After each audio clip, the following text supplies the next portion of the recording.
আসসালামাইকুম। Tuition BD শিক্ষক শিক্ষার্থী এবং অভিভাবক সিরিজের আজকে ২৭তম পর্বে কথা বলবো একজন টিচারের সঙ্গে আচরণের আদব। গার্জিয়ান এবং শিক্ষার্থী অনেক ক্ষেত্রেই দেখা যায় টিচারের সঙ্গে সঠিক আদবে কথা বলতে পারেন না।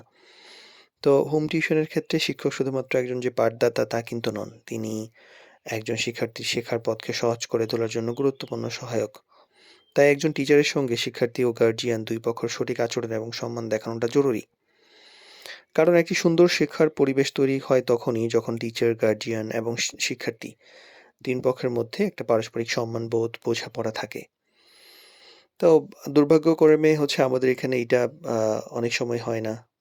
আমাদের উচিত এজ এ গার্ডিয়ান টিচারকে সামনে এবং আড়ালে ২ জায়গা থেকে স্টুডেন্টের সামনে সম্মান দেওয়া উচিত। তো প্রথমত টিচারকে মূল্যায়ন বিশেষ করে টিচারের সময়েরকে মূল্যায়ন করা উচিত। তো হোম টিউশনের ক্ষেত্রে একটা নির্দিষ্ট সময়, নির্দিষ্ট চুক্তির ভিত্তিতে নির্ধারিত হয়। তো সেক্ষেত্রে ওই নির্ধারিত সময়কে সম্মান করা, ওই অপ্রয়োজনীয় দেরি না করা উচিত এবং শিক্ষার্থীর উচিত সময় মতো পড়াশোনার জন্য প্রস্তুত থাকা, বই খাতা আগে থেকে গুছিয়ে রাখা, যেন পুরো ক্লাসটি সুন্দরভাবে ফলপ্রসূভাবে ব্যবহার করা যায়। সম্মানজনক ভাষা এবং আচরণের ক্ষেত্রেও একটা গুরুত্বপূর্ণ ভূমিকা পালন করা উচিত।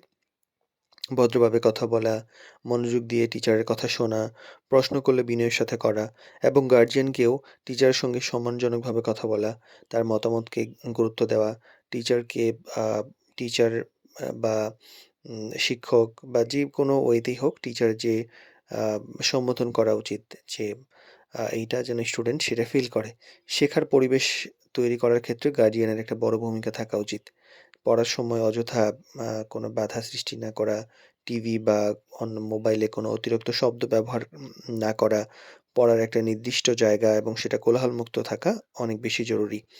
এতে আ টিচার এবং শিক্ষার্থী ২ জনেই মনোযোগ দিয়ে আ কাজ করতে পারেন। আর টিচারের নির্দেশনা আ নিয়ে একটা গুরুত্ব দেওয়া উচিত যে একজন টিচার যখন পড়ায় বা হোমওয়ার্ক গুলা দেয় তখন এই পড়ানোর ব্যাপারে কিছু যে নির্দেশনা দেন সেগুলা একজন স্টুডেন্টের উচিত যে নিয়মিত অনুসরণ করা, পড়া না বুঝলে প্রশ্ন করা। গার্ডিয়ানের উচিত সেই নির্দেশনা অনুযায়ী স্টুডেন্ট ঠিকমতো পড়াশোনা করছে কিনা সেটা নিশ্চিত করা। আর খোলামেলা যোগাযোগের একটা ব্যাপার থাকা উচিত গার্ডিয়ান এবং টিচারের মধ্যে। যে আ একজন স্টুডেন্ট ঠিকমতো পড়ছে কিনা এটা একজন গার্ডিয়ানের মনিটর করা উচিত। শিক্ষার্থীর অগ্রগতির কী অবস্থা সেটা দেখা উচিত এবং কিভাবে উন্নতি করা যায় সেটা টিচারের সঙ্গে আলোচনা করে করা উচিত। তো এই যোগাযোগটা থাকলে পড়াশোনা আরো পরিকল্পিতভাবে এগিয়ে নেওয়া যায়।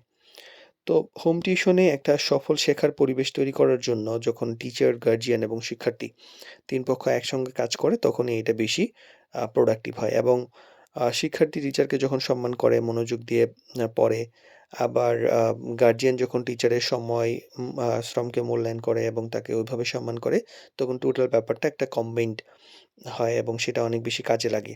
এই পারস্পরিক সম্মান, সহযোগিতাই একজন শিক্ষার্থীকে শেখার আ জন্য আরো বেশি আগ্রহী করে তোলে এবং ভবিষ্যৎ আরো বেশি উজ্জ্বল হয়। আর টিচারের সঙ্গে সঠিক আচরণ এবং ভদ্রতা যে এটা শুধু যে ভদ্রতা তাই নয় বরং এটি একটি সফল শিক্ষা ব্যবস্থার মূল গুরুত্বপূর্ণ অংশ।